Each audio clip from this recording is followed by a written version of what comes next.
This is the Bear Country Outdoors Barely a Podcast. I'm your host, Doug Joyce, and with me is James Forsland and Chris Cantrell. Thanks for joining.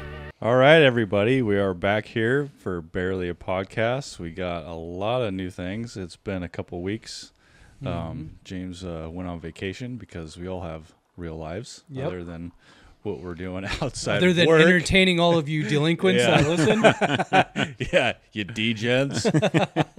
But anyway, we wanted to start off by talking about some cool things that James and Chris got to do today that I was unfortunate to I'm really to jazzed. miss, I'm really but- jazzed up about this. Yeah, so why don't you guys go ahead and talk about what you guys did But before today. I'm probably going to run over on that, as I do a lot.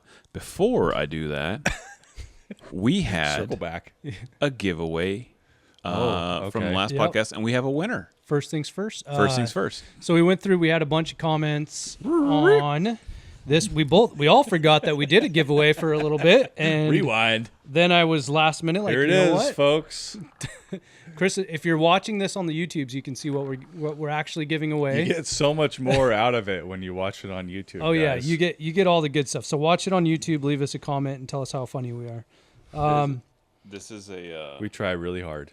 what we're giving away. It's a Realtree Bluetooth cooler speaker. So it's a Realtree So Bluetooth cooler speaker. It's a soft. It's super cool. It's super cool. It's a soft-sided camo cooler. This is a redneck daydream right here. It holds folks. 36 beers. It's got a Bluetooth speaker built in the side that can run off your phone That's awesome. and play Hank Williams all night long. I want that. I know. Dang it. Well, anyways, we picked a commenter off of the YouTubes for this, and the winner of Chris, is Chris, being I a think they goofball get here. it. The winner of the redneck dream here is Tyler Castano 5470. So, Oh boy. Tyler Castano said, I couldn't tell you how much money I have spent on Ray's baits. Uses baits all the time. Keep up the good work, guys, making my morning drive so much better. So thanks a lot, Tyler, for listening. We appreciate you. And we appreciate making people's mornings a little bit better. Yeah. And shout out to Ray's Baits and Joey Pyburn, who was on the podcast. That's his company's Ray's Baits. He's up in Alaska being a jerk right now, hunting spring black bear without us. Mm-hmm. But he also has... he runs the radio show with Nelly on 710, I think. Yeah, Yes. 710. ESPN, the Outdoor Line. So if you listen to that on the 11th, I believe, which is this Saturday, unfortunately, I'm on there. So if you want to listen to that, we talk about some things and some stuff, and maybe you find it entertaining, maybe you don't. Comment below. Right. And I believe that they have their radio episodes also in podcast form. So if you can't make it, tune in on Saturday. I believe you can look up their podcast, the Outdoor Line. The Outdoor Line. Solid Yeah. guides. So that Super episode solid. airs on Saturdays, Yeah. what you're saying. Yeah. Okay. So they're up. Both of them are up hunting in Southeast Alaska right now. So they pre-recorded one, but they are going to do some live shows from Sitka, which is super cool.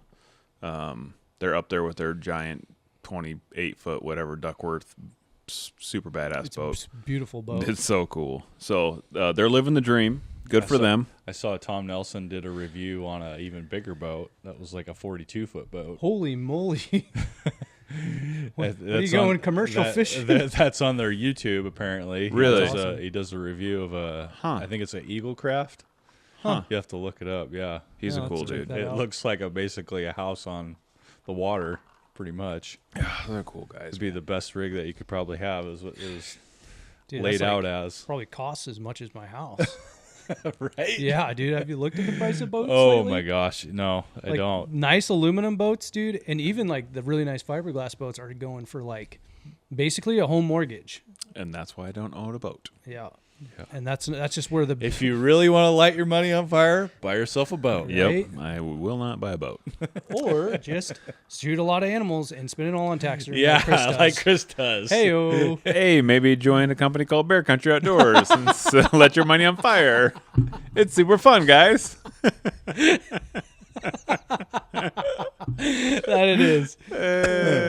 While we're giving shouts out, I don't know what's worse. I don't That's know. why it's so funny. it's so true. I mean, you piss your money away doing hunting shit anyway. Obviously, so, yeah. I mean, Listen, there's way let's have a little worse- fun with it Hey, too, right? People have drug addiction problems and spend all their money on it. Yeah. And our addiction is way cooler and way funner and way more healthy for you. Yeah. I mean, that's debatable, 100%. but It won't be on the story because it'll be gone. But James posted some stuff on his story with my bear cave. So Oh, yeah. my taxidermist and his wife came and stayed at my house for 3 days, building this bear cave in my basement, and it's not done yet. He's got 4 bears in there right now, and we're leaving next week for the Quinault hunt. yep. Can't wait. All of us are going, and it's gonna be freaking epic. We're taking the 3 of us, Matt Henry and my dad, or Matt Henry, excuse me, Matt Russell. Matt Henry. He's not getting off of Boeing. Sorry, Matt Henry, you're not coming. You got to work at Boeing, test flaps and stuff. Great guy, by the way. Yeah. But I think we have a very good chance of. I have a very specific bear and bear size in mind, and I think we have a good shot at getting it. We'll see. Mm-hmm. We're coming much more prepared than we were last year. Oh, So, yeah, 100%. Yeah, it's going to be really good. It's going to be awesome. We got what, 4 days or 5 days, depending on Yeah. maybe more. I'll be there 4 days. Yeah. Maybe I don't come home. Maybe. Yeah, right. Coming down with something. Right. Yeah, so I'm going straight from that hunt to Montana.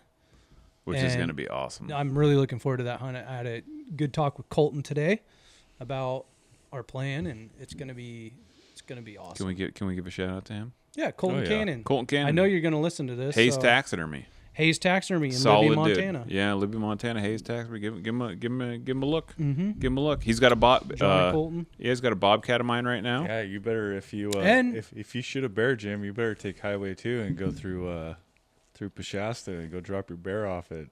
Oh at no way, Brandon's. dude! If I shoot I'm gonna shoot a bear in Montana with Colton. No, and I'm then saying when you shoot, Right. I'm saying, I'm taxidermy? saying on the Quinault, Jim. Oh, on the Oh. Quinault, yeah, Yeah, probably. you can drop a bear off on the way out Yeah, to to stuff Montana. taxidermy. Yeah, And then you go to Montana and shoot one, and then you leave Well, it at let's- Hayes Taxidermy. Yeah. Let's talk about this for a second. Let's So- walk. Let's So work theoretically, so there's this mount that I've always wanted to do, Doug.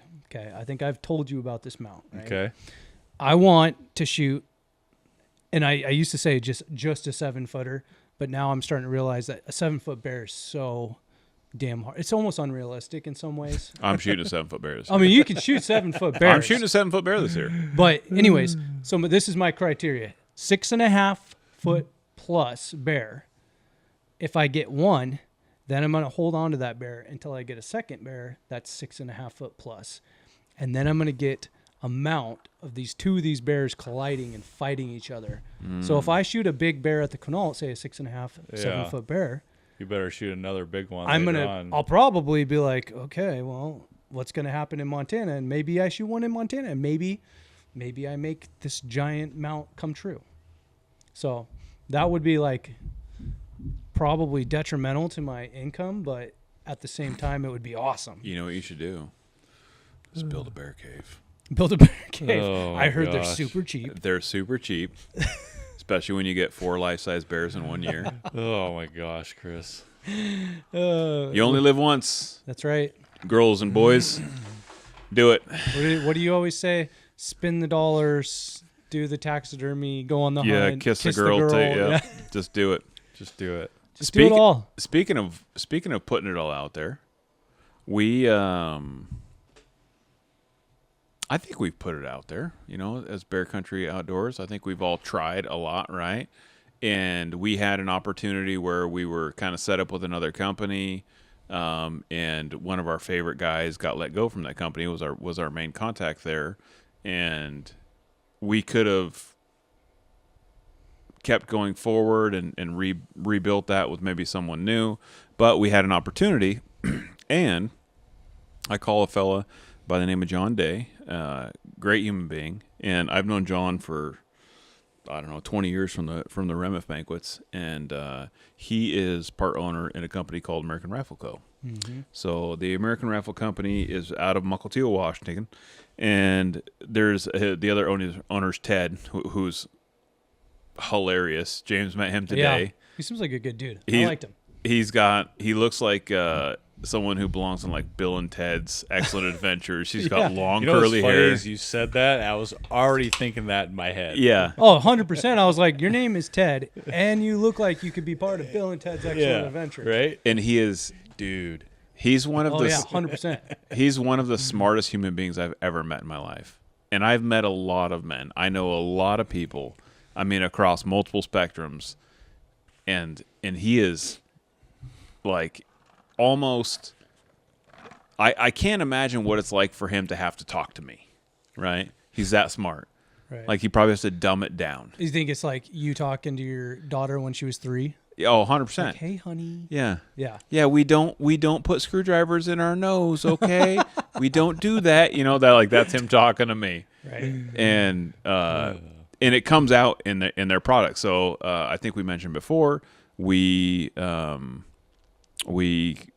decided to put it out there, and we struck a deal with American Rifle Company, and we are going to be like their. I feel like it's one of their first big.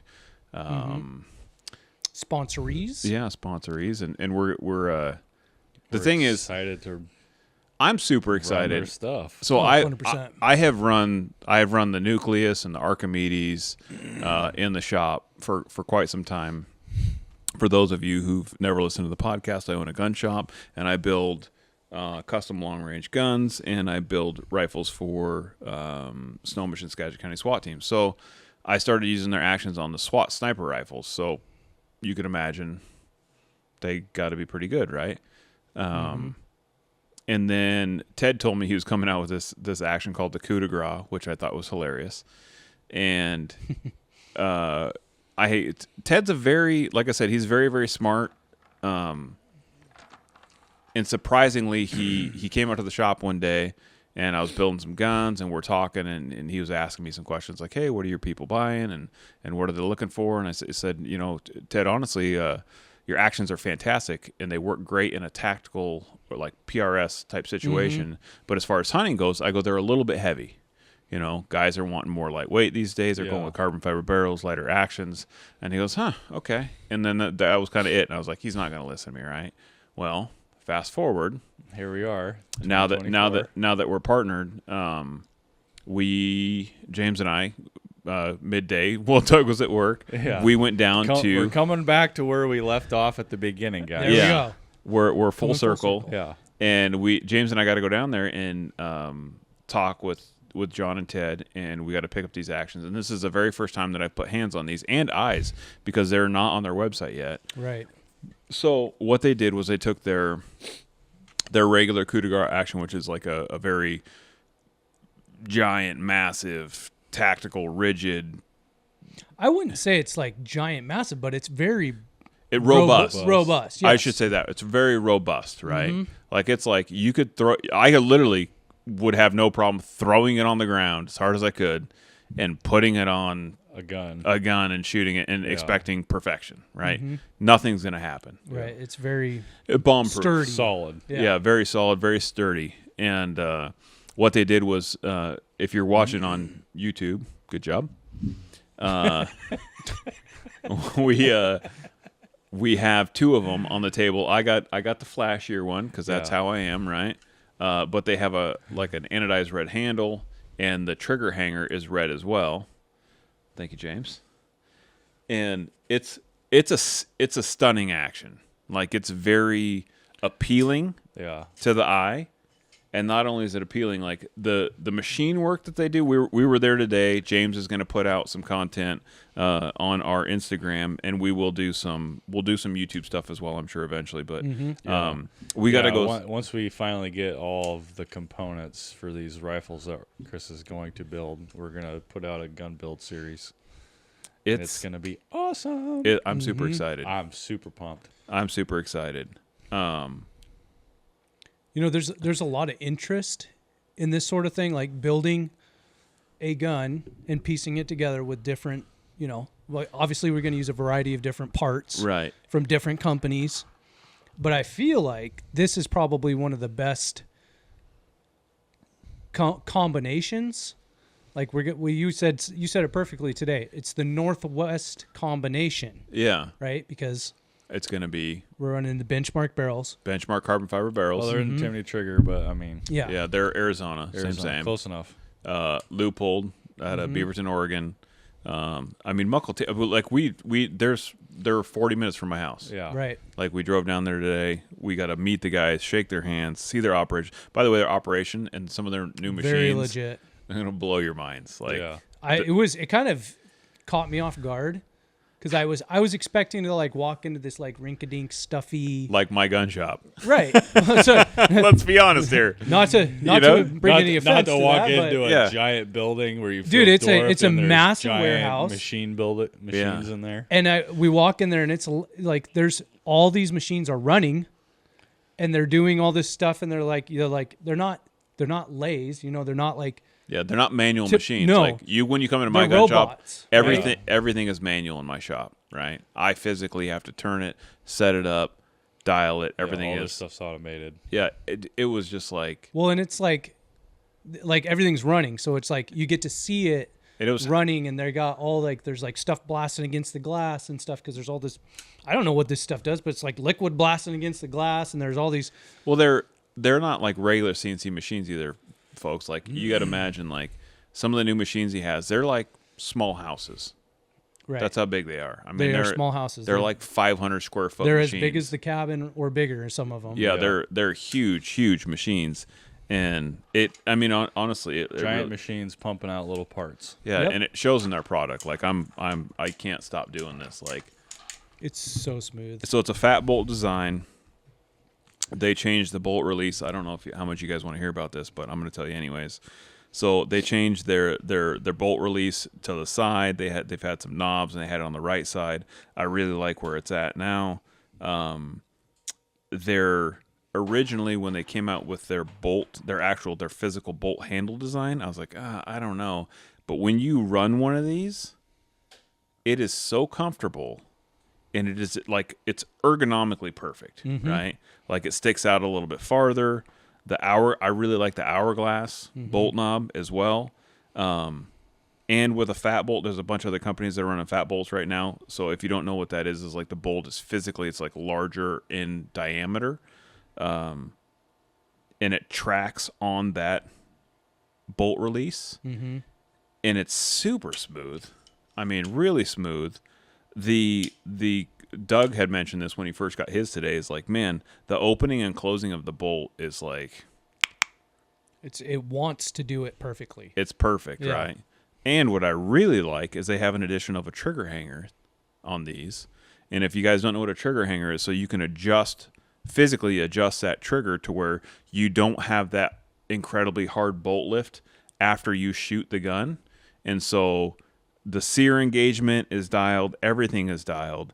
They've cut the top rail off to where it's not necessarily skeletonized out, but it's like it's minimal. It's very minimalized, but at the same time you retain the rigidity of that full body.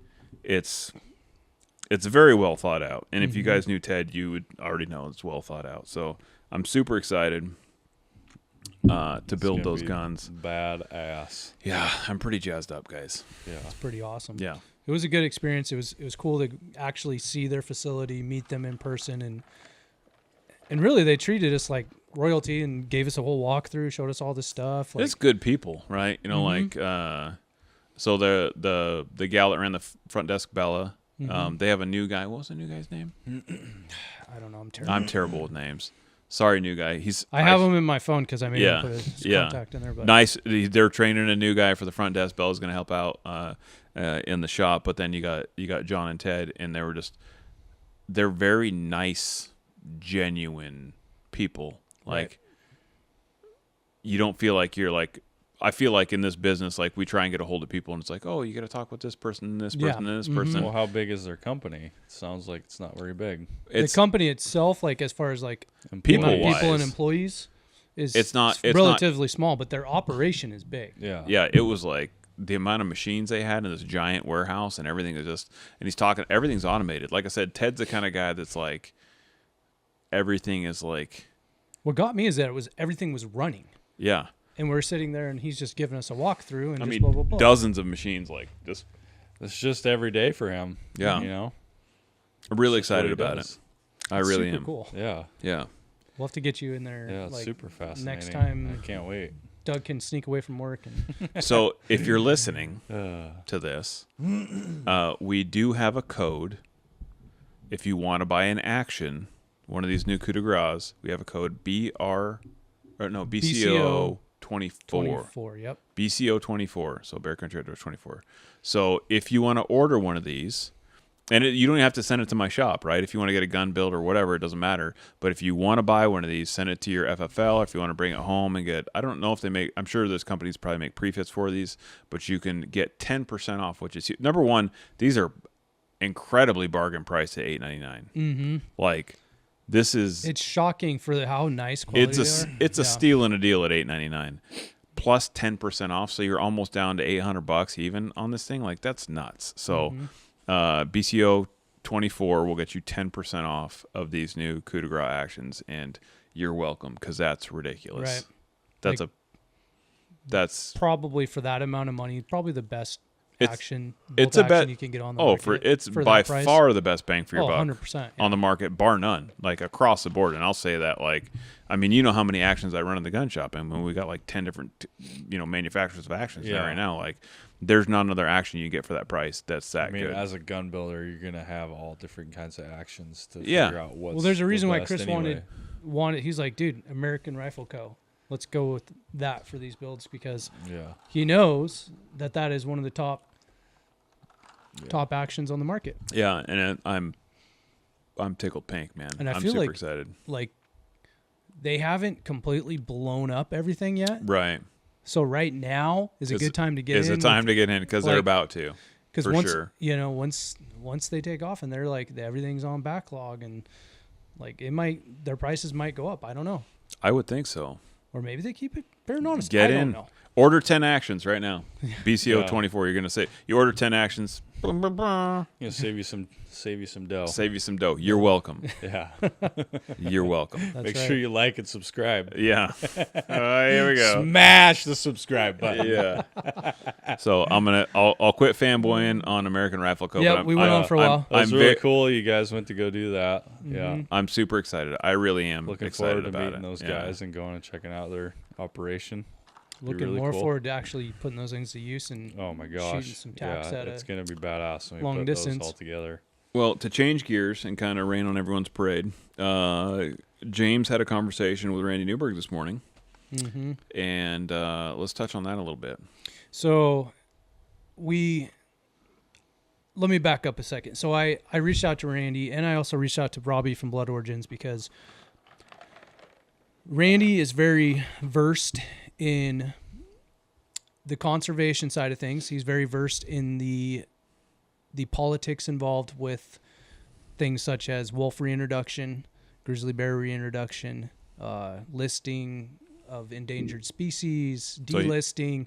So I am not, because he's based out of Bozeman, Montana, right. too. He's lived through it and seen it all firsthand, and got to watch this all play out, right? Right. From start to finish, and had his hands involved with, seeing firsthand what's going on, the ins and the outs between the politics side, the fishing game side, the biologist side, the scientific, all of that. And Robbie, he had what struck me to call Robbie about this was I was listening to a podcast that he just did with a fella who was one of the lead developers, scientific researchers for this project that happened in the Yellowstone ecosystem, where they studied wolves from basically introduction all the way through to delisting them in the States, and still following it. So I listened to that podcast, and it was like, well, Robbie's going to have a lot of information on this as well. So the reason why we're bringing this up right now is Washington is on the calm down, Chris. Washington is on the cusp right now of delisting or let's say not delisting, because we all know that that's like kind of a pipe dream right at this second. But the possibility with the of people delisting, in office right now, it's a pipe dream. Yeah. So we're at the point now where our department is recommending to the commission, hey, it is time that this needs to happen. We need to delist because we need to start gathering some sort of a management plan, right? Yeah. And what's crazy is like, so you saw the study, right? That last year alone, there was a 30% increase in our wolf population. 1 year, 30% increase. And that puts us up well over 200 wolves, which I believe is probably more like in the 300 to 400 I was going to say that's awful. Easily, right? Awful thin number. That's a very conservative number, right? And so so let's just say the Bear Country Outdoors model says we would be at 250 at the lowest, and let's say 500 at the highest, right? That sounds fair. Yeah, that's pretty fair. So you do a 30% increase on that from what it was to now, right? Right. Now you say that number is at... So it goes from 750, from 250, so you're at 325, or at 500, you got 150, now we're at 650 wolves. So from 2024 to 2025, we likely will see, not likely, we will see another increase 100%. of 30%. And it can even be higher than 30%. It can be lower, depending on a lot of factors, but I think 30% increase is a lot. I feel like, personally, I've seen it in Idaho and Montana. This was before they added hunting seasons, and I can tell you for a fact that the explosion of the wolf population when they're not managed is because, number one, they're incredible machines. Absolutely incredible. I mean, they are killing machines. I remember I hunted outside Elk City, and I never saw an elk or deer one. There's wolves everywhere, but there was carcasses everywhere. I mean, just dead animals, because they kill for practice, right? Like they're trying to teach, like how we teach our kids. Like this morning, Gloria and I are doing spelling words and times and division tables, right? They're very opportunistic. Yeah, well, they're trying to teach our kids, right? So the wolves are they're just animals trying to teach, hey, this is how we kill stuff, right? Because that's how you live. So they're just going through and they just wipe everything out, right? They're not eating them, right? Well, they eat some of it, but they eat some of it, right? But they're maybe they eat, I don't know what the percentage is. Let's say it's super high and they eat 30%, which is not happening, right? They are killing machines. They're they can run faster and longer than any of the ungulates, right? So they run them down, they tire them out, they kill them, and then maybe if they only kill one, they're going to eat that one. But right.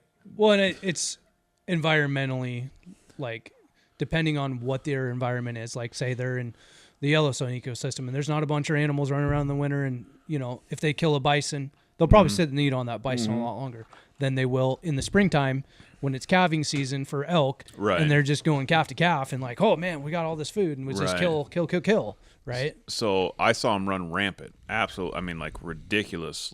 The wolf population exploded, and the thing is, when you leave an alpha predator unchecked, it's gonna run rampant, and especially an animal that has, say the average female will have between, let's say, 4 pups at the very least and 8 pups at the higher end.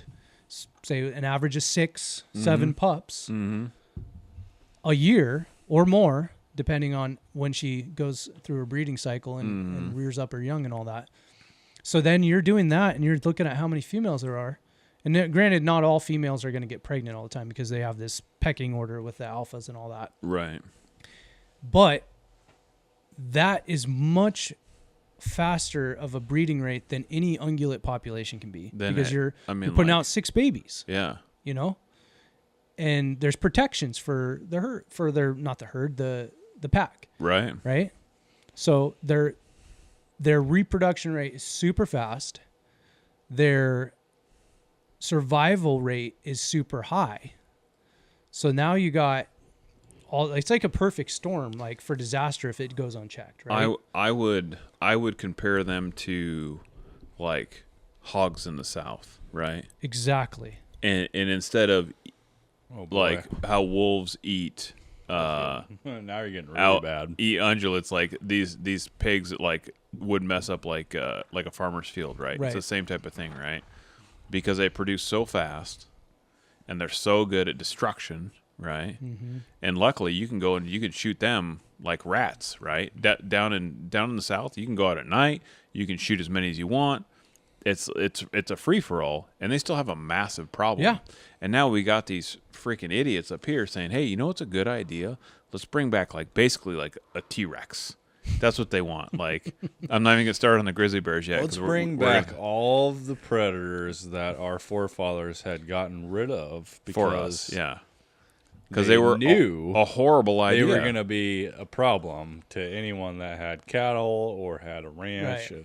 or had kids, or Well, It just didn't matter. humans in general. Yeah. So let's just look at like the facts alone. So let's say we have a 30% increase this next year. Mm-hmm. So that puts us, let's say our bear country number, let's say 450, right? Yeah, 450, and this is our number, not yeah. what's being published on the internet. So don't fact check us, Karen.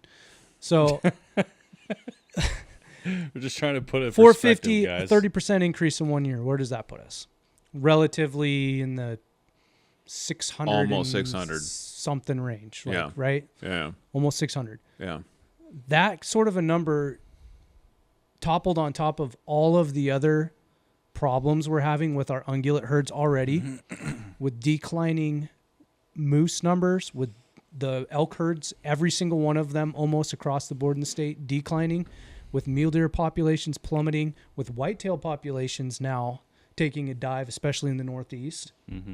Well, we just Plus talked all about the other small game stuff. we just talked about because we have an overpopulation of cougars, right? Right. And wolves only exacerbate the problem of the cougar kills. So cougars are, they said what, a cougar kills like 45 deer a year or something? One male cougar? It's one every 3 weeks.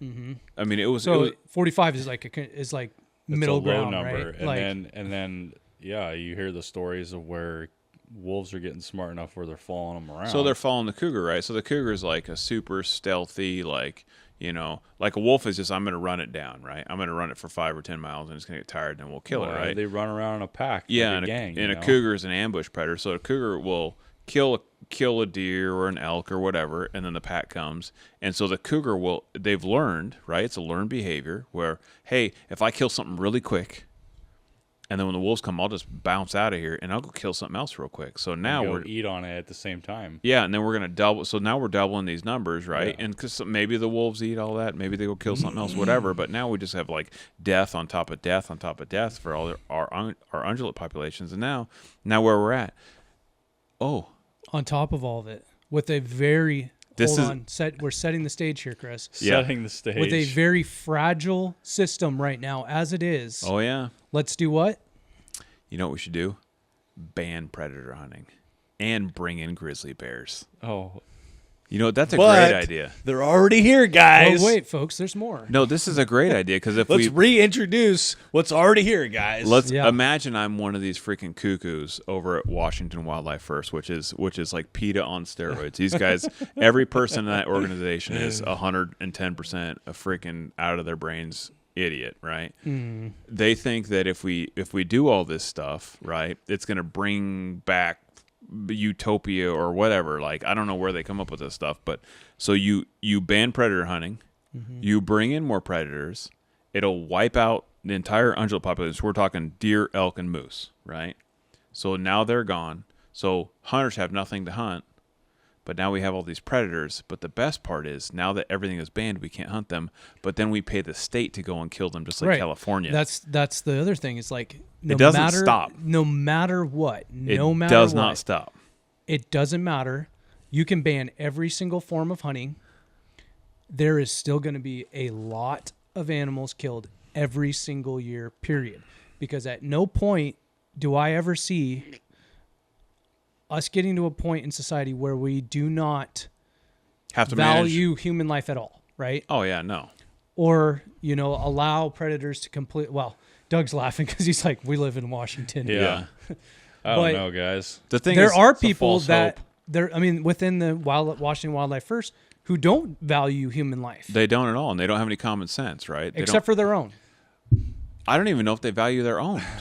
Every time they I have open their a good mouth, thing to add on to the end of this that's been going around. I You can't. guys have probably heard about it. Let's hear it, Doug. Have you heard the questions that has been going around about would you rather Oh, the bear and the bear or a oh guy? my God, people are in the so woods? stupid. Have you been hearing that? Yeah, I saw that. No. There's been this question. Is that's it been- appropriate first? it's- Doug? Yes, Okay. it's going all. It's Okay. going. It's gone viral. I mean, it's all over the radio. So they're and asking, like, they're asking ladies. Yeah. If you're out in the woods, what would you rather encounter, a bear or a man? If you'd rather be in the woods, And would you be with a bear? There or a has man? been at least 80% of the women say a bear, and I'm just like blown away because To be fair, What is the man doing? Is it just being a man and just like, hey, lady? yeah, there's no specifics. It's just a man or a bear. to be fair, That's it. Weird. I think they're not interviewing women like our wives. They're not. Are they going I down don't on think, Capitol I think Hill it's and hilarious interviewing the blue because hairs? I think or it's- what? everyone that talks about how they're like bear smart, they're not bear smart. Yeah, it's Capitol Hill blue hairs. Like it's very, yeah, Well, yeah. I mean, they all think that they can just yell at the bear like it's gonna go away, or like, oh, I have bear mace. Like, I had just- I it's gonna can't- get I to can't a point understand to that. where when you see a grizzly bear or a bear in general in the woods, if things keep going the way that they're going with this whole no predator thing, bears are probably going to start eating people left and right. Well, they already do it. That's the thing. Is like you don't see it in the mainstream media, and this is what kills me. So, where I hunt in Montana for the last 20-something years, dozens of people have been killed. Dozens. 2 years ago when I was there, 3 people got killed. no, what was it, like 3 or 4 days ago? We saw Oh, yeah, that the story, shed hunter, yeah, The yeah. shed hunter guy, Yeah. he killed one point blank. Yeah, but I'm talking like people getting chewed up and died, right? Oh, yeah. And that's just deaths. Like the Forest Service gal who got chewed up there. But people get chewed up all the time, and you never hear about it. And the thing is, it doesn't make any sense why they wouldn't report on stuff like that, right? In my mind. But then you look at like the mainstream media and who runs that, and the people who are pushing this agenda to take all of our hunting away and get all these predators reintroduced, and it makes perfect sense. Like, I swear to God, some of these people just want to see the world burn. They Yeah. just want They to see. do. They just want to see it burn, man. There's a lot of sick people in this world. Yeah, 100%. and I don't. A lot of people just ignore it. I don't understand it. I mean, yeah, look at our commission. Look at our Fish and Game Commission. They're just turning a blind eye to the predator problem that we have. Baker and Lorna Smith want to see the world burn. 100%. Yep. That they want destruction and death. It's There's either that or no they other. live in like this delirious world full of rainbows and There's no way. lollipops, and they're just There running is no around, way, 'cause and we all the have- animals talk to each other. And you know what's funny about that is, remember when I told you guys that I've been working in Kirkland for the last like 5 years, and a funny thing is a guy came in and did a class for us, and he lives in the area, and he says that there is big cats roaming around everywhere in Kirkland. And I mean, this is like a big city, Yeah, and I believe it. I dude. mean, it's a rural area too, as well, you know, with a lot of little wood spots. But the fact that he told me that, I mean, it blew my mind. But at the same time, it's like, I'm not surprised. And funny thing is, I saw a raccoon at work the other day, and it didn't have a tail. So that tells me one thing. Right? It's a There's a lucky raccoon, and there must be some big cats in the area, because I'm dude. pretty sure that's the only thing that's going to mess with a raccoon. Raccoons are nasty, dude. Yeah. They're almost as nasty Like, as disgusting tail- possums. Tail was completely gone. Oh man. Poor guy. You know, I think like obviously we have our cat population is just blowing up. It's But- getting really bad. But the Super bad. thought that people think that this is like a multifaceted thought here, where hunters and non-hunters alike want grizzly bears here, because hunters on one hand think like, oh man, that'd be awesome because I would love to get a season, right? You will never in my lifetime, you will never, ever have a grizzly bear season in Washington State. I guarantee it. I guarantee it. No. If they don't have it in Montana and Wyoming right now, where people are getting killed every single day by these bears. When were they reintroduced? Yeah, you know. How long ago? Long time ago, Doug. I've seen bunches so, I mean- bunches of bears there. And like, I mean, they've been delisted for a long time. but then it's a I lawsuit. they can't- think it's it's like- hilarious that they're reintroducing grizzly bears. We were talking They're about- already here. I mean, we already knew they were in Darrington. So that was one of the things that Randy Newberg said to me this morning was they've been fighting this. They've been taken off the list for a long time. They've had a management plan moving forward. Yeah, I'm doing a quotation. Air forward, quotes right now. Air quotes. For 8 years. We're not moving 8 anywhere. years. And that's Montana. Mm-hmm. You think that Washington at this point would ever have a chance in hell to have a grizzly bear season? 0 chance. There's no way. There's I mean, absolutely we're no fighting way. to have what we got now. And here's what he said about this. We jumped off the wolf thing, but we can go back to that later. I think it ties in nicely. Yeah, though. we're on grizzly bear right now. Yeah. We're anthropomorphizing all of these animals, right? Wolves and grizzlies are perfectly like, oh, they're number one, they're puppy dogs, right? I had a lady come down here and look at my wolf. That I have a life-size wolf right behind us. She's like, oh, I had a Did she dog. pet it and say, "Who's a good boy"? No, she's like, I just had a wolf that looked just like that, and I'm like, yeah, lady, this wolf would kill you, right? Yeah. Right. And then same with grizzly bears. It's like it's a teddy bear, right? Yeah. You know, it's this sweet little. It's in cartoons and they're sweet and they don't kill people. They kill people every day. What's that quote that Robbie made in our movie? It's the Disneyfication. Yeah, Yes, the Disneyfication. it's the cute Disneyfication and of cuddly. wildlife. I wish he was right. here with his super sexy accent. Oh, jeez. There you go, Robbie. Hey, Robbie, I'm talking to you. We love us some Robbie. You know, and if you don't follow Blood Origins, and if you don't Know who they are. if you don't subscribe, Check it out. They have a Right. I think a monthly and a yearly, and they have different Every like month they're levels giving of, away stuff. Like they give away a lot of cool stuff too. But you can. Here's the deal: you need to support those who support us, right? I think that's a big mantra of ours. Like we support those who support us, as far as like, you know, hunting and our cause. And James actually started this years ago, and he goes, "Hey, by the way, Bear Country donates to Blood Origins." And I'm like, "What's Blood Origins?" And he's like, "Oh, it's this guy with an accent, and he's super handsome." And I'm like, "Cool." And then you see him I'm out sure there. James didn't really That's say that. exactly but- how he That's explained exactly how he said it. There's a handsome guy with an accent. And Yeah, I love accents, by the way.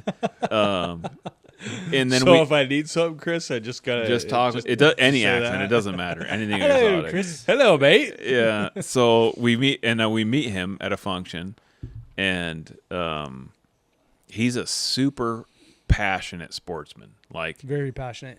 And Not he- just a sports. I wouldn't even call him a sportsman, right? I'd call him a conservationist, yeah, like an extreme conservationist, but he's also a sportsman, right? And He's he- a conservationist first. you know that's true. And fortunately for us, as sportsmen, he is incredibly articulate. Mm-hmm.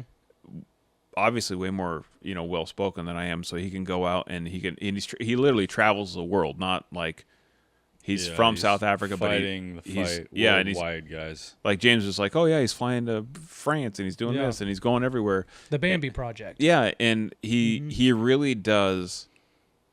Like, we're here beating it out for Washington, right? Like, we're just like fighting every freaking day. We got to Washington Wildlife first. We got to fight back against these freaking people, you know.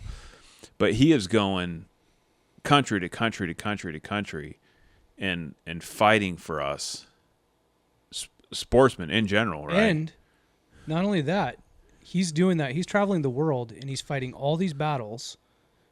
And he still will take a phone call from the little guy at Bear Country Outdoors to talk about Which is huge. podcast stuff and wolf Yeah. management. So we support him. And that's not nothing. Yeah, and I would suggest that you go to Blood Origins, and I would ask that you support him as well. We do you do a monthly thing.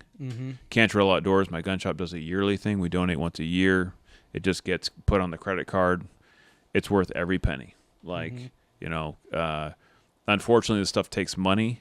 That's another reason why we donate to like Sportsman's Alliance, right? They just hired 2 brand new attorneys.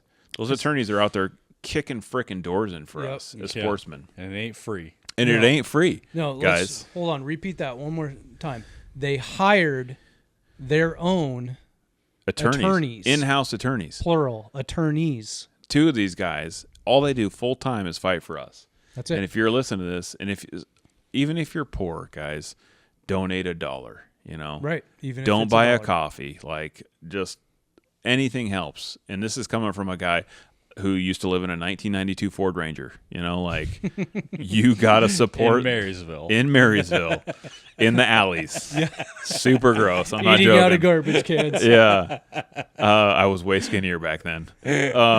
You gotta support those who support us. 100%. And you know, with all of this heat that we're taking, we're getting hit by one battle here, one here, one here, one here, and it's coming at us from all different angles. Every time we turn, you know, get back up from one punch, we're getting socked in the head by another. Yeah, and getting blasted in the back by another. And if we don't have these organizations like Sportsman Alliance, Howl, Blood Origins, all these gun organizations that are also fighting for our Second Amendment rights, we've already lost. It's already done. Like, we're already Australia at that point if we don't have those people, right? Because me and Doug are not going to go start hiring a bunch of lawyers and going out of our way to fight these fights by ourselves. Not yet. Not yet. Not yet. Doug's quitting his job. He's going to become a lawyer. Okay. I will give a random shout out. That'd be sweet. There's been a bunch of stuff on the internet lately of guys like doing like a t-shirt type sales and donating money. So P and Wild, the guys Jeff and Bobby and Zach over at P and Wild did one, which got a ton of traction. For Howl, yeah. Yep.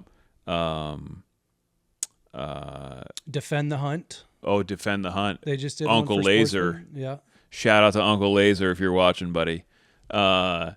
He did. If you don't know who Uncle Laser is, Google him. This guy looks exactly like him. Like, exactly. He's jacked and has a mullet. I met him at the just a solid human being. the American Bear Foundation banquet. Great dude. Yeah. He literally a brand new company.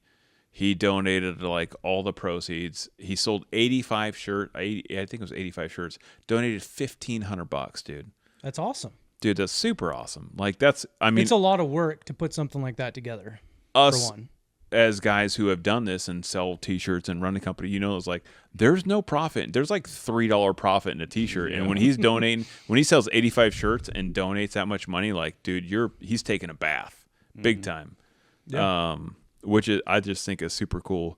Ross over at the Crazy Elk Company. Mm-hmm. Yep. He did one too. He did the what did he say? Make hunting great again or something? Yeah. Which I have all their T-shirts upstairs. I bought everyone's T-shirt, by the way. I bought a P and Wild T-shirt. I bought the Ross's Crazy Elk Company T-shirt.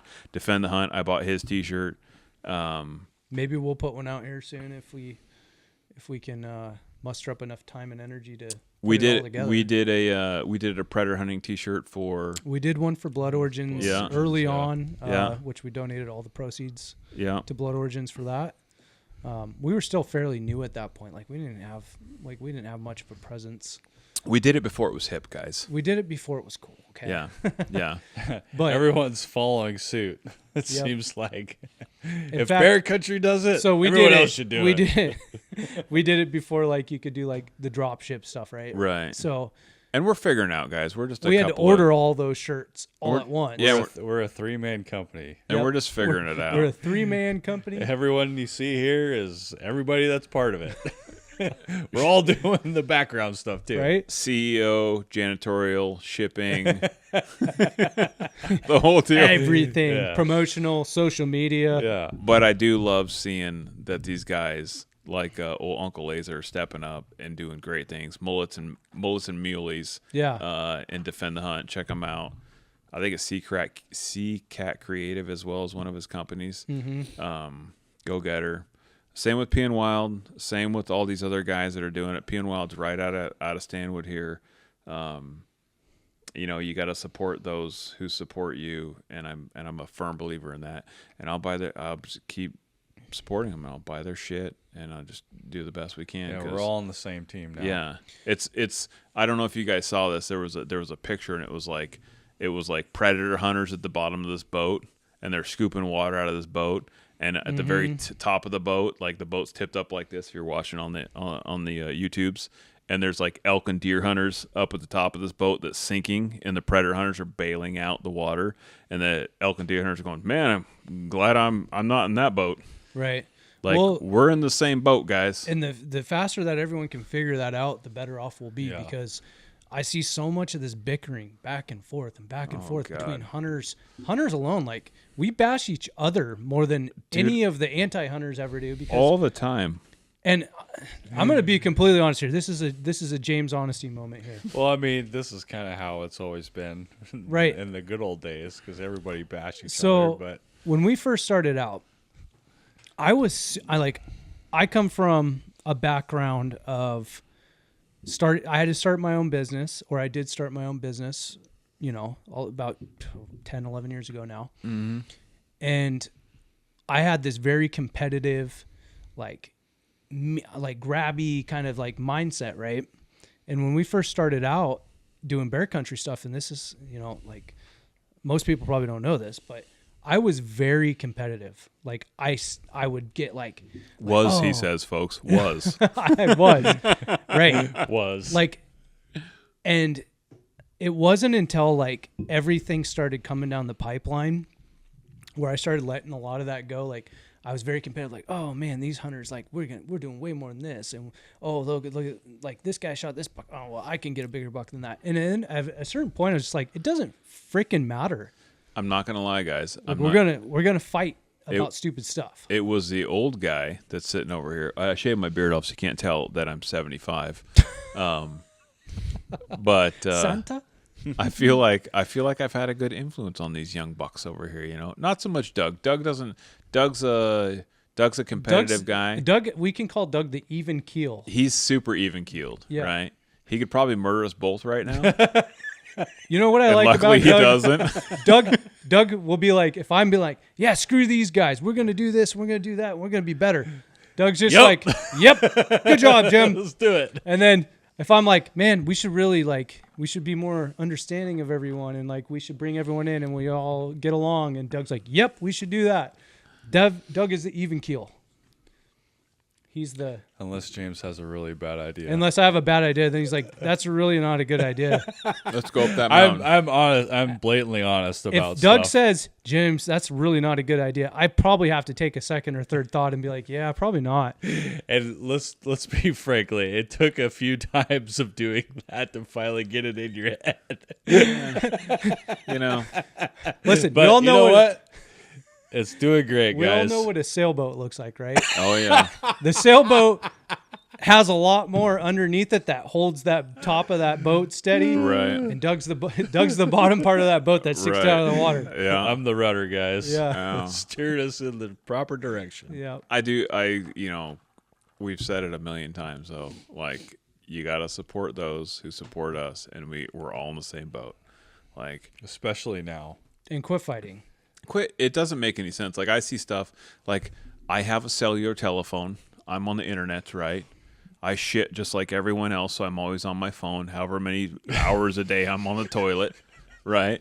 And I'm scrolling through like I do. Because there's nothing better than sitting on the toilet and going through Instagram. Yeah, and I'll scroll till my legs go numb. Yeah. Do you guys as old ladies ever be like, why do you take so long in the bathroom? Oh, all the time. All the time, yeah. And she can hear, like, I got to put my earbud thinks in I have, so she doesn't this know I'm secret listening. world going on. I'm like, I just get distracted on like scrolling or watching a video. She'll yell at me, turn it down. I'm on the Instas. Everyone's all laughing. I'm like, what are you, deaf? Quiet, But you see stuff all the time. Like, I'm always like, there's a couple ones that and there's so much funny shit on there. I mean, let's be real. It's fantastic. I'm totally addicted. But like, I see guys like the Bomars, right? You guys know who the Bomars are, right? The two jacked, dude's super jacked and the wife's super jacked, and they do stuff all the time.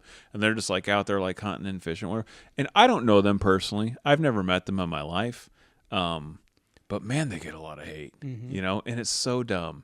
And the guy, it's like Cable or something, Lone Star Outdoor Show, whatever his name is, seems like a good dude. Man, that guy gets a lot of hate too. And I'm just like, these guys are just out there just doing outdoorsy They're just type. doing their stuff. Yeah. Yeah, like leave them alone. Like, No. why is everyone like talking so much shit? Especially from the outdoor industry. Like, if you're talking shit about other people that are trying to make it, like, it's so ridiculous. You're no better than any other troll that's out there. Well, you might as well. Yeah. You might as well be watching wildlife first. They're just like, oh, let them destroy themselves, right? You Right. know? No, Does 100%. watching wildlife first fight with PETA? I don't know. I don't know if that's a thing. I hope they Probably. do. Those catty bitches. Yeah, you I know? hope so too. So I'm just saying, like, don't. Here's if you could take anything from this episode, don't be a butthole. Support those who support you, Exactly. And don't hate on people unless they're watching wildlife except first. for that guy. And the PETA. guy in was it Wyoming or it was the guy in Wyoming that killed the wolf and like tortured it and stuff. Screw that guy. Yeah, that You're guy's ruining it for everybody. That guy's a sack of dicks. Yeah. What a sack of dicks. I know. Seriously, guys, don't do dumb shit. No, that just set us back immensely in this whole wolf 100%. crap talk, right? He's not in our boat. no, Like, you're in your own boat, dude. You go look sink you your look own at boat. all of our forefathers that, you know, they did all the work, you know, to get rid of these what called man eaters that are out there now that they want to reintroduce, allegedly. Dude. And, you know, it's just And they were smart to get rid of them in the first place. here's the thing, Doug. Now that we're circling back to the wolf conversation. All right, let's here, talk about the wolves again. So I am all for if a animal is here already, right? Yeah. And this animal is on the landscape, and let's say like I would have no problem with wolves if there was like let's say an acceptable number of them on the landscape. Let's say there's 50 wolves in Washington state. I would say that's probably, you know, that's kind of high, because if you look at their original model of what they wanted to establish by bringing wolves into Yellowstone, they had, I believe, no, don't quote me on this because I'm terrible with numbers. Randy told me this morning and I can't remember. I believe it was like 100 to 120 wolves was the original plan, and that was between the states, the western states, like for the ecosystem for wolves, right? Which was Montana, Wyoming, Idaho, Washington. And I'm going to Stephen Ranelli you right now. Like, Am I right on that? I'm going to warn you. I'm going to warn you. I'm going to let Okay. you finish. I think a lot of these numbers, and like when the wolves were here, was before Oh yeah. Chris Cantrell was here. Mm-hmm. Chris Cantrell's a killing machine. You think a wolf kills a lot of critters? Like, if there was no seasons, dude, I would murder everything. Everything that's full of meat and you could eat it on the barbecue or the Blackstone, dead. D-E-D, dead. You know what I'm talking? Within reason. Yeah, right, yeah. There was no regulations. Yeah. As much meat as I could eat, That's where the basically. saying, if it's brown, it's down, comes from, right? Yeah, dude, I love eating critters. They are so, Right. like, deer are delicious, elk are delicious. But unlike a wolf, you're gonna eat it, right? Yeah, but like that was another thing. Like when I shot the wolf in Montana, my wife's like, "Hey, by the way, they have these crazy like worm cysts, and they'll get in No. your I'm not brain." talking about. I'm talking about like if you were. Oh, like like- if I was a wolf Yeah. and I killed it, like wolves don't care because there's no regulations. They're Right. not going to get wasting tickets, and they're going to like think. And there's gonna be some people that are like, "Oh, wolves don't do that. Wolves don't do that." Have you? What's that guy's name? Is it 6K Ranch? Oh yeah, like Yeah. that guy. Yeah. Did you see the video? Is like he's at his neighbor's house or something, and there's a flock of sheep, right? Because that's what they call them, right? A flock of sheep. Yeah, I think it's a I think flock of it's sheep, a yeah. flock of sheep. Yeah. And they thought it was a mountain lion that came in and wiped out, Oh, killed like- all of the yeah, sheep, yeah, yeah. all of them. Yeah, Didn't eat any of them, yeah. but killed them all. Yeah.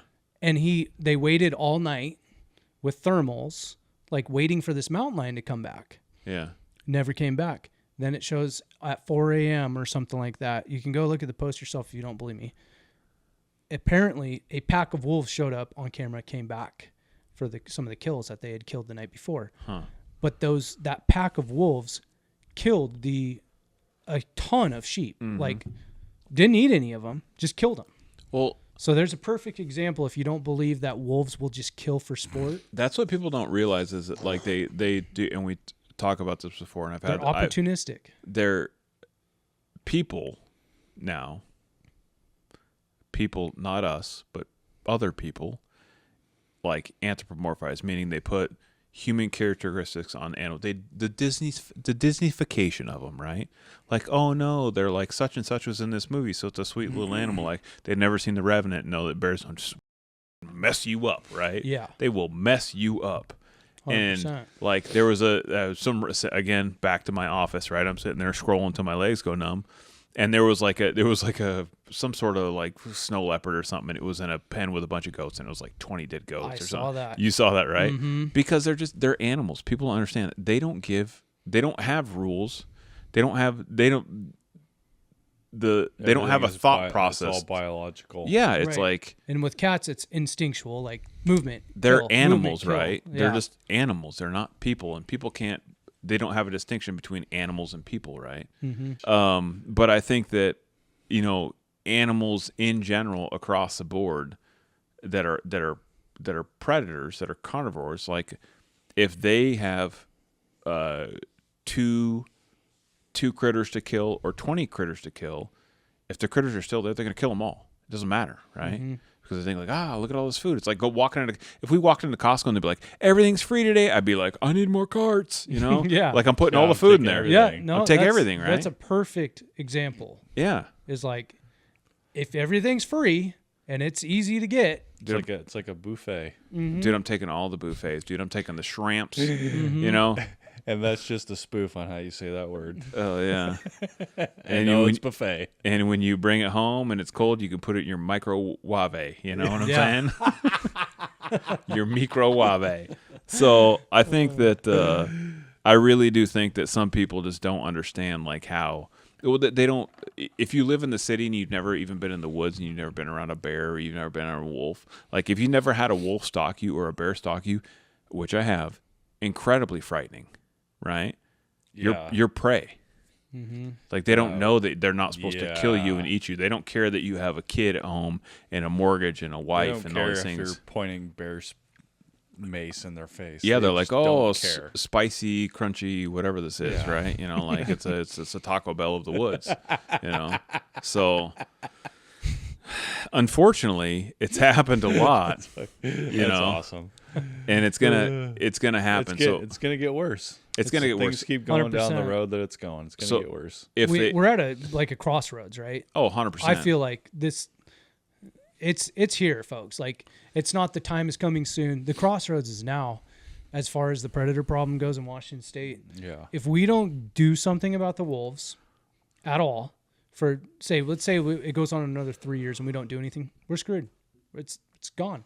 It's done. It's only gonna multiply more and more every year too. Well, that nothing. the thing nothing is, happens. we all know, like we've talked about this before, like the cougar attacks, right, down south, like people getting mauled and sometimes people get killed, right? And our fishing game commission, Baker, who's an idiot, Smith, who's an idiot, the rest of their idiot friends, Rolling. She's rolling. an idiot. Hey, let's shut down cougar. Let's limit cougar hunting so more people can die. They don't care about people. I hope they hear this. You're sick, sadistic. Like they're serial killers. They're 100% serial killers because why would you let humans die over animals, right? Unless you knew they were pedophiles. That's the only reason. That's the only reason. That's the only reason. And you can't know that, right? So why are you letting people die? And it's the same thing with the grizzly bears. Like people who are behind the grizzly bear reintroduction, they are guilty for the deaths of people that are about to die. Right. 100%. I agree. All the people that are supposedly bear smart in the woods are gonna get a real awakening. People die all the They time. run into a big hungry Bruin out there in the woods. Google Montana grizzly death, person dies, person dies from a bear. Grizzly bear kills person in Montana. Right. And we've gone over this before.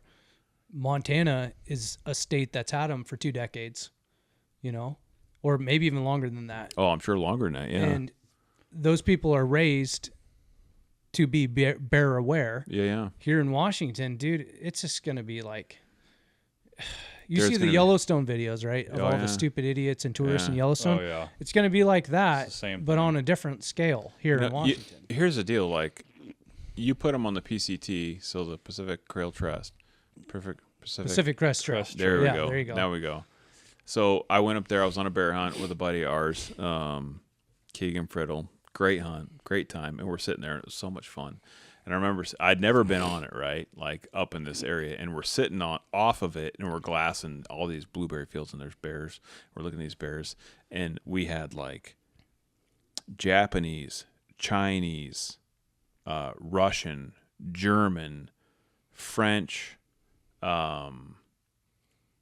Probably some Swiss. A lot of Swiss. Yeah, there are a lot of Swiss. It's become a worldwide travel event, Yeah. basically, right? The And I PCT. mean, we're sitting on this, and I'm Well, the PCT goes from Canada to Mexico. right, yeah. And I didn't Right. know So how there's people that will hike the entire thing. I Yeah, didn't ran understand into how a bunch. popular it was. I really didn't. I didn't either until this last 2 years ago when I went It out was, there. dude. Spent a I long bet time. you if you Googled like chubby Washington American camo chubby hunter guy, I'll pop up 1,000 times because there was so many people that walked by and like took video of us on their cell phones. 90% of them didn't speak English. Like it was just like, okay, camera. I'm like, dude, let her rip, bro.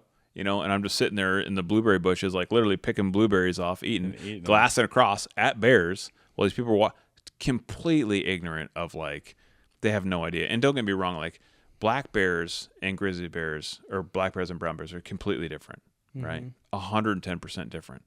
The amount of black bear attacks versus the amount of grizzly bear attacks, right? It's like night and day difference. Dude, night and day. Yeah. 110% night and day, because grizzly bears look at us as food, right? Mm-hmm. Black bears are managed and they're hunted and they have a fear of humans. They have a fear of humans. So that's do. the difference. Yeah. You know, I mean, granted, if you were to take hunters out of the equation for 20 years, it would be black bears different. will Black act bears would definitely have differently. a Oh, 100%. Yeah. Yeah. They're not going to be as afraid, right? Yeah. You know, it's a learned behavior. And Well, and what's worse about the grizzly bears is that we are reintroducing them, so they already have a comfort for humans Mm-hmm. because we're already We're coddling taking them out of, if they're taking them out of the Yellowstone ecosystem or just out of a parts of wild BC, environment, right? and it's Yeah. human interaction with them. they're going to go gonna put them up see in the us, North yeah. Cascades. it's like the people that just want to see the world burn. And I really don't understand why So- you would want your fellow humans to die. We're jumping all over the place. I know. But- I'm sorry. Now that we're talking about grizzly bears and the reintroduction and the positives and negatives, Mm-hmm. which there's no positives that I can see, but the negatives, let's talk about the Washington goat population. So Oh boy, here we go. one of the only predators for goats is grizzly bears, Grizzly bears. and mountain lions, Yeah. right? And we're going to introduce grizzly bears in an area where mountain goats have never seen a grizzly bear, period. Dude. Ever. And we've had a massive decline in goat populations lately. Huge decline. Like And Washington is people who don't understand this and don't know this, please listen to this and take this to heart. We are on the verge of losing all of our mountain goat hunting in Washington State. yep. If you're not aware of this, we have had a massive decline in goats. For some reason, the Fish and Game decided to extirpate them off the peninsula, so we don't have a herd over there anymore. Kill them all. Yeah. They pulled 'em. moved. They moved some of that herd to Baker. Mm-hmm. I believe 90% of them are dead from that. From that. There was only like, I want to say a couple that survived out of like 100 Yeah, that they transplanted that are still alive. and not only that, but they brought disease over, and I want to say that the Baker herd is down 60%. 60% of the goats have died. It's high. It's over 40%. And then I also know that the vast majority of the herds, I believe minus one herd, has St. Helens. Yeah, which has declined. Yeah. St. Helens may be the only tag that they give out I don't know if we should have said that. Now everyone's going to put in for St. Yeah, no, Helens. everyone's gonna put in. Doug, Not this Doug, year. edit that out. It's too late now. Right. Doug, edit that Oh wait, out. don't put in for that one. Well, Yeah. here's the thing: is like we could be talking about. So Baker is one of the biggest goat herds that we have in the state right now. Right? There's 3 regions, 4 regions at times, right? That they give out a tag for of Baker that are all separate tags, and they have the most allocation. And that's of a all man-made herd, isn't it? goats. No, I think the Baker herd's been around for a long time. I don't know the whole Did they backstory on it. reintroduce goats Doug, to that you're herd? asking the wrong goat guy. Okay, I'm just trying to get I know some- I know that it's the biggest right now that we have in the state. Yeah. Although I did hear that the St. Helens herd has really started to blow up. And there's like St. Helens and I believe Margaret backcountry. They're giving out a handful of tags now for that. So that's like kind of an up and coming goat permit to put in for. But there's all these the Chelan herd's struggling too.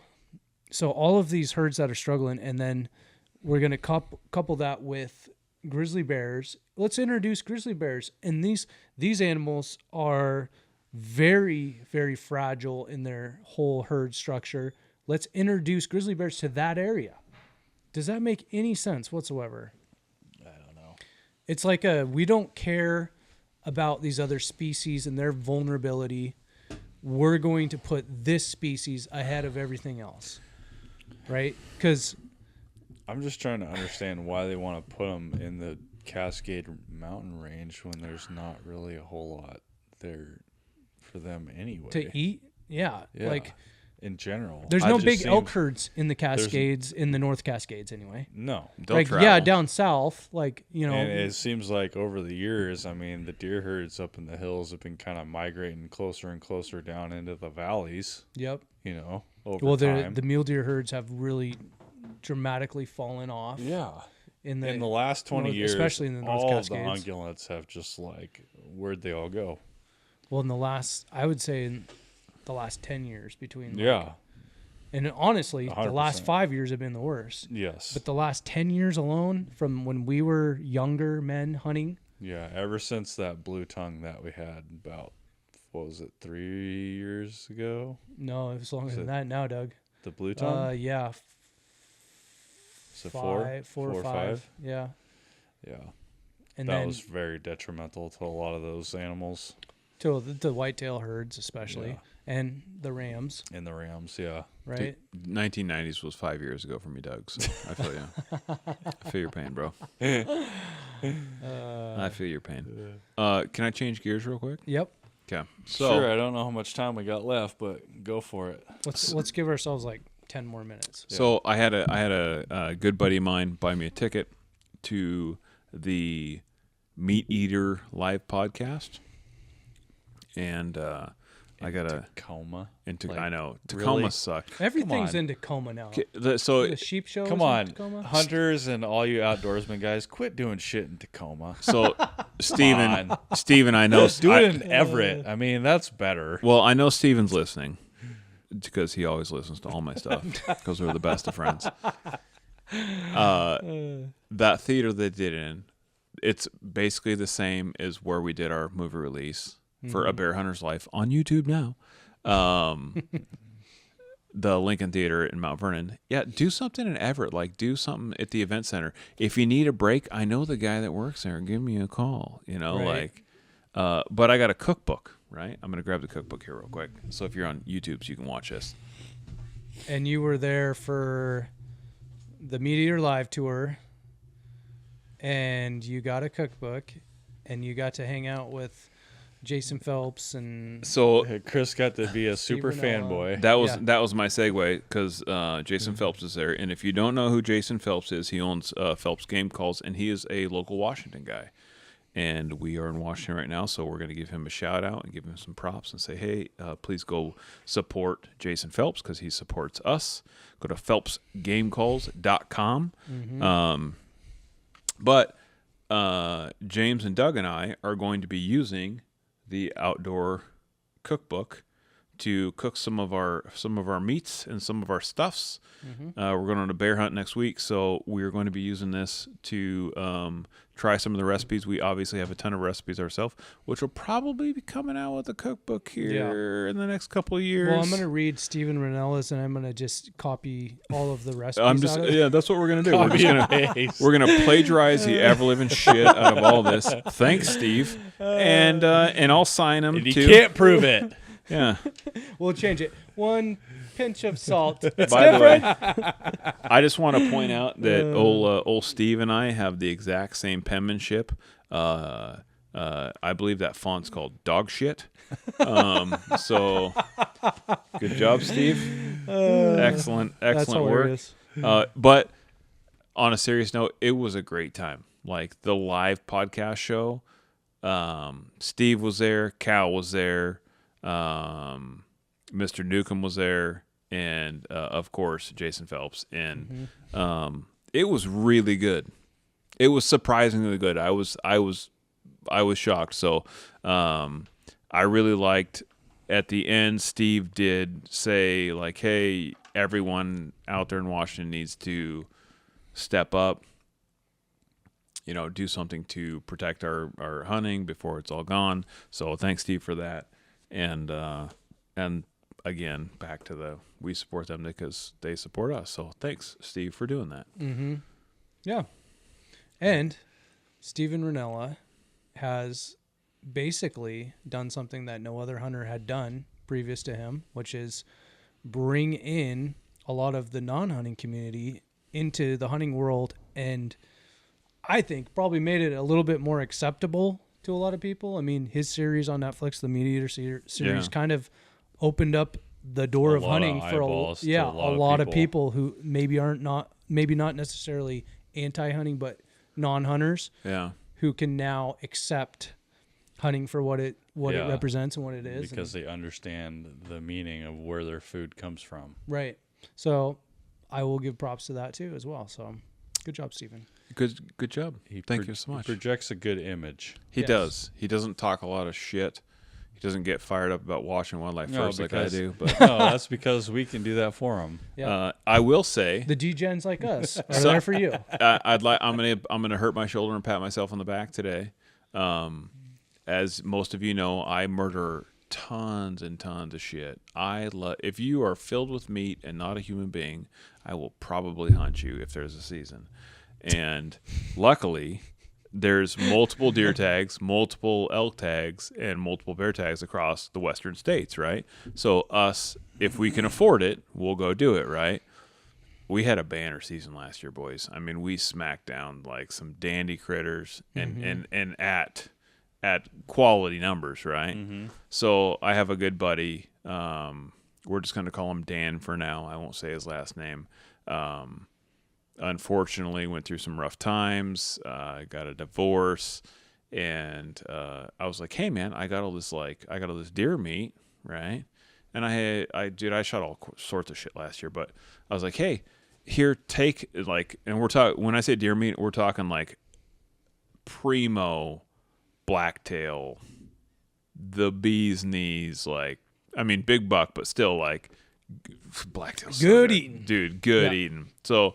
I gave Dan a bunch of meat. Yeah, they're super sweet. All they eat is apples and corn. Yeah. When you put it out. Right. Exactly. Which I spent $600 on corn last year. So let's be honest, boys. You know, one bag at a time, it adds up. $20 a pop. But I took a garbage bag, and I've done this I don't know how many times. I got another really good buddy, Andy Vodegold, that we grew up together, and he didn't come well off, right?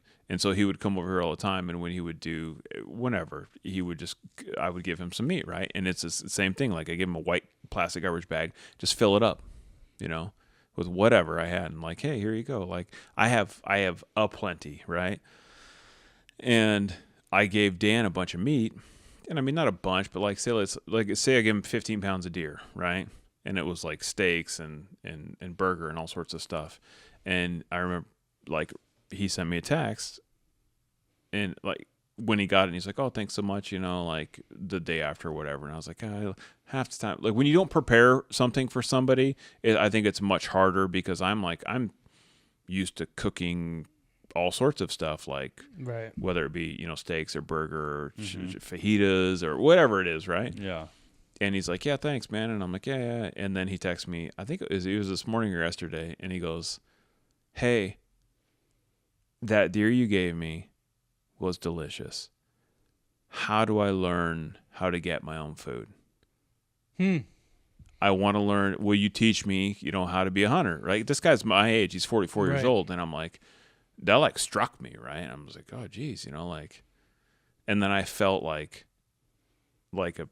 I don't know, like not an obligation, but like I need to teach this man, and he's incredibly capable, by the way.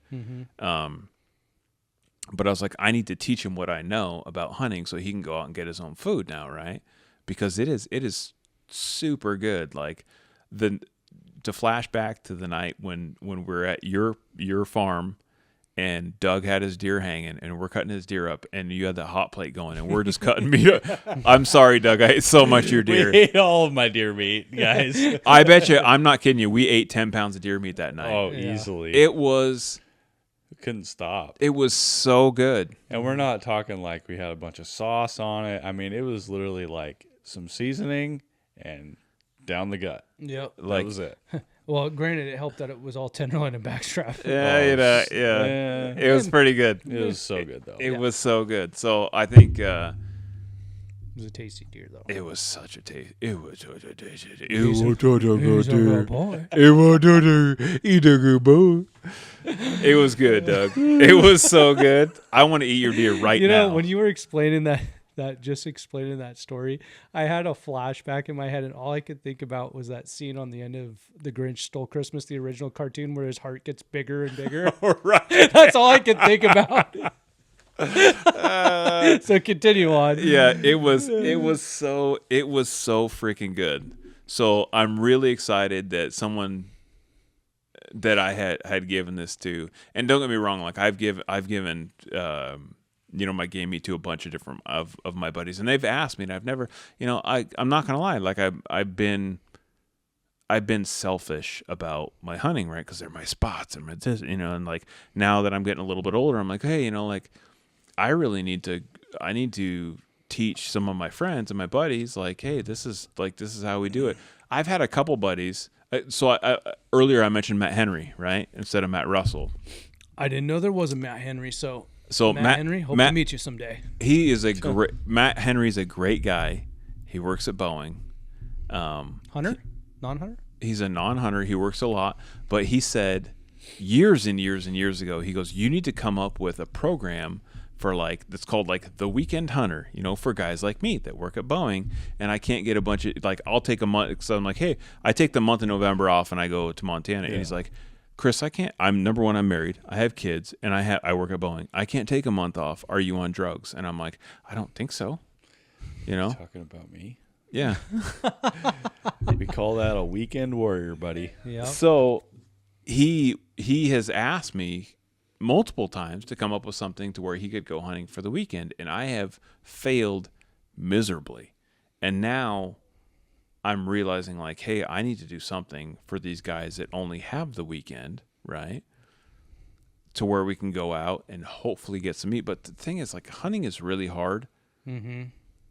But I don't want to. It takes more than just one weekend. Let's But just put it that yeah, way. and Usually, I mean, it's possible. It's definitely pulled it possible. Off. I've There's pulled it off a lots lot of- of times. But I'm going to make an effort this year, if I can, during our 3,000 hunts we have planned, to take some to a new hunter out. Like I told Dan, I'm like, hey, you get your hunter's head first, right?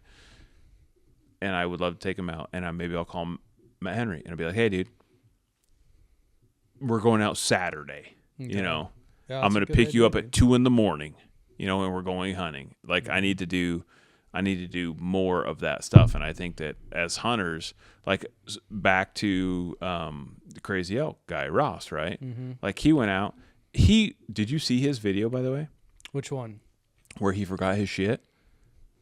Oh, No, I didn't see that. Dude, he drove all the way to turkey camp, right? Yeah. So he sold T-shirts for Sportsman's Alliance. It was with Cy outside, so he meets Smong there, and he's like, I drove all the way here. I set up camp. I forgot all my hunting shit at home. I'm wearing shorts right now. What? I swear to God. Oh my God. And he's like, what I'm going to do is I'm going to wait for guys to get here, and then I'm going to drive all the way 5 hours back to my house, get my shit, and drive 5 hours Did back. he not have like his gun and everything, or I think but he had no clothes, like he had none. no clothes? No clothes, like just like regular street clothes. I think he was wearing shorts, dude. Oh, So, no. I would probably just go out and hunt. dude, 10 hours round, Yeah, so would I, dude. 10 hours round trip, but he did that. Let's go, Jim. I mean, shorts might be a little rough, but if I had blue jeans, that's all I need. Yeah, I don't care. At that point, if I got bullets and I got a gun, I ain't going nowhere. I'm going hunting. Dude, So- I know exactly what I do. Shortest route to Well, Walmart or whatever is closest by. Either that or you're going and you're taking every sort of brush and you're stuffing it on top of you. Just shoving brush in your pants. I don't know if you've ever been goose hunting over in Moses Lake and you've ever hunted on a lay down blind. You've definitely had a tumbleweed shoved in your face a time or two. Yeah. Then you gotta do what you gotta do. You got to do what you got to do, Doug. So, long story short, I'm going to try to do better this year. Yeah. You know, I've seen a lot of guys really step it up, do great things. I think, you know, we're There's starting. a lot of people interested that just don't Yeah. have. They're like kind of on the timid Right. side. Well, Tiffany's brother, Right. Skylar, Yeah. he went through Hunter's Ed at the same time Alexia did. So Okay. I have two new hunters. I have Alexia, my daughter, who I'm going to be training this year, which I'm super excited about. And Skylar. Which I'm more excited about because he is jacked, by the way. Yeah, he could pack some meat. And dude. he could pack some meat. Yeah. So, but I'm excited to get him into it, and how I'm gonna make that happen, I don't know yet. But like, I'm gonna break him in with probably a bear hunt or something, and I hope we can get some success. And you know, like I told him, I said when he went through Hunter's Ed, he's all excited and stuff, and I told him, your life has now changed forever. Dude. From now on, you know exactly where every free dollar you have will go. Gear. Once you get in, if you catch the bug, dude, you're screwed. Yeah. Like every dollar you You're have is dead going the to go rest of towards your it. life. That buck right there. This one. Yep. It started out with a 2x3 from Winthrop. Yep. And I went there and like, I don't even think it was Walmart. I couldn't even afford Walmart. It might have been like Payless or something, you know, camo. It was definitely like denim. Top and bottom, I think. Oh yeah, was it the Wrangler camo denim? It Or was might have been. I don't know if it might have been like I'm Wrangler, pretty- I'm because pretty- I don't think I could afford the. Wrangler? I'm pretty sure we all had a pair of those pants. Oh, dude, at I one still time. have a pair of those old. It's like white now because they're Dude, so faded. I was so poor.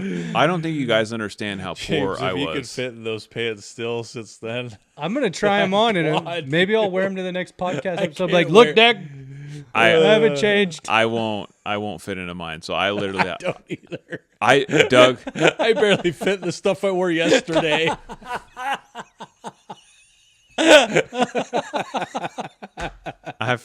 I feel you, Doug. I feel your pain. This podcast is gonna be a great one. So, this is a true story. I had just got out of a body cast from crushing my spinal cord Yeah. and broke my left wrist, right?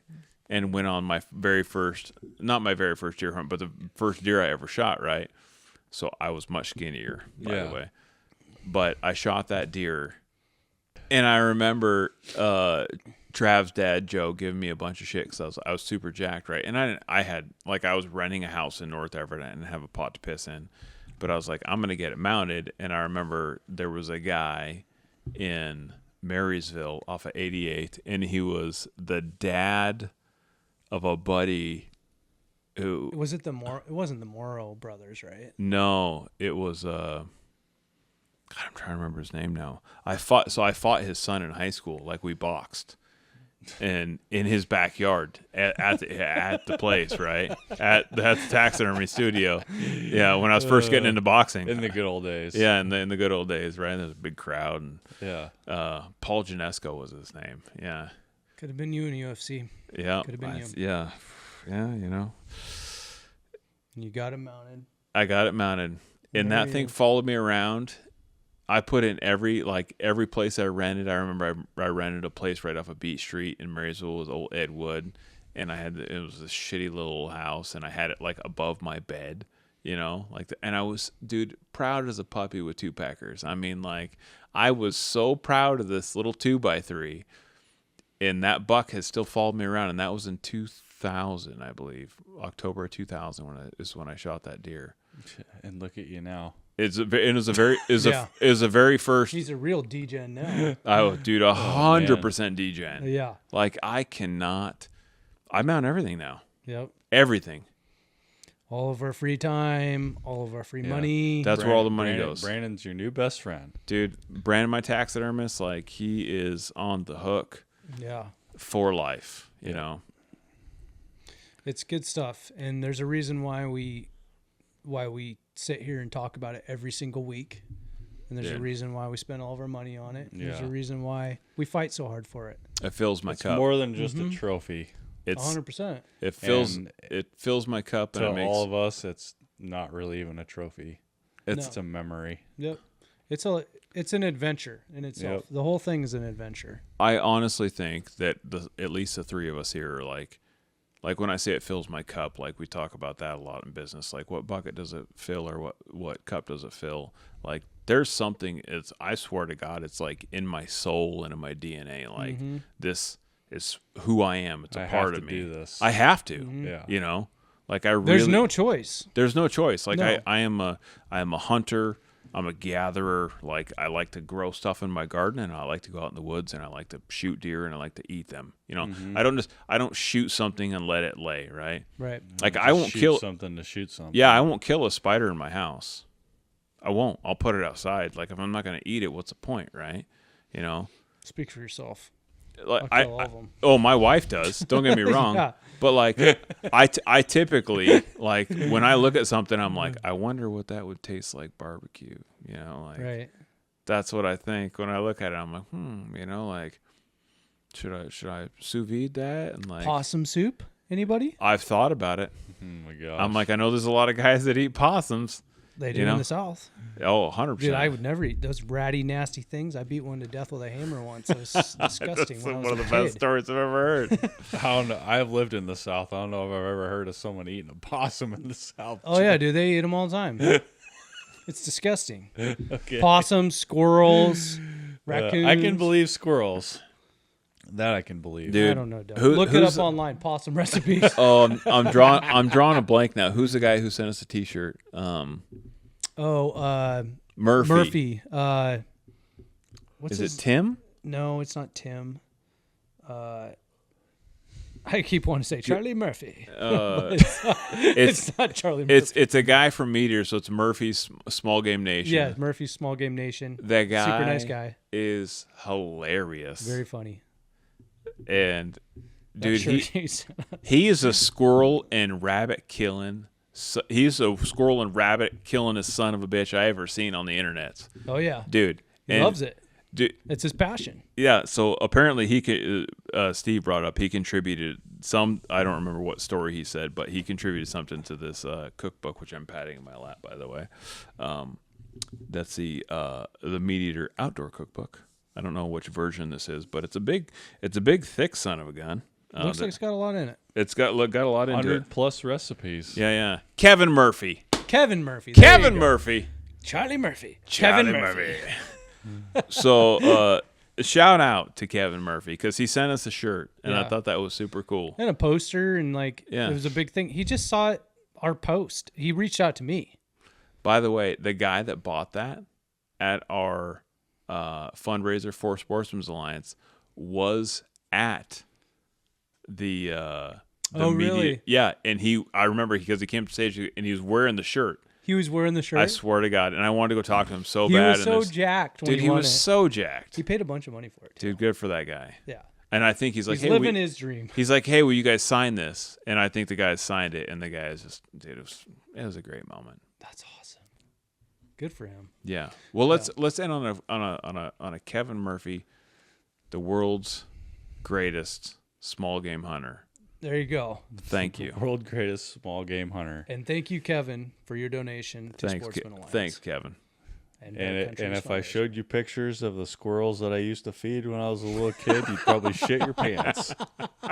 Because they're booners. That's awesome. Well, But anyways, before we end this podcast, let's give a shout out to our awesome sponsors.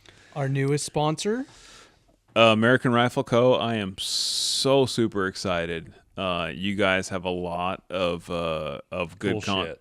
Yeah, like we have a bunch of really, really good stuff coming up about American Rifle Co. And not just because they make great actions, but like they're good people. They're local. I'm super excited. We're going to pair them with Benchmark, who again Is another one of our sponsors. And we're using their new carbon fiber cut rifle barrels, which is like we'll go into that more in depth. Cut versus button, carbon versus steel. Yeah. That's another big thing. But I'm really excited, and we're going to top them off with another one of our sponsors, Loopold, out of Beaverton, Oregon, and I'm super excited. I think we're going to be running the VX6s on these, so you guys look forward to seeing some of that stuff. If you have any questions on any of our sponsor stuff that we're using, please reach out. We would love to answer any questions that you have.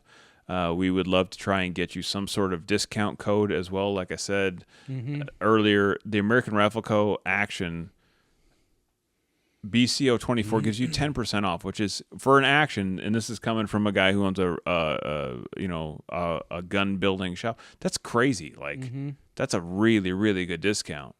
So please buy some of their stuff. Good folks.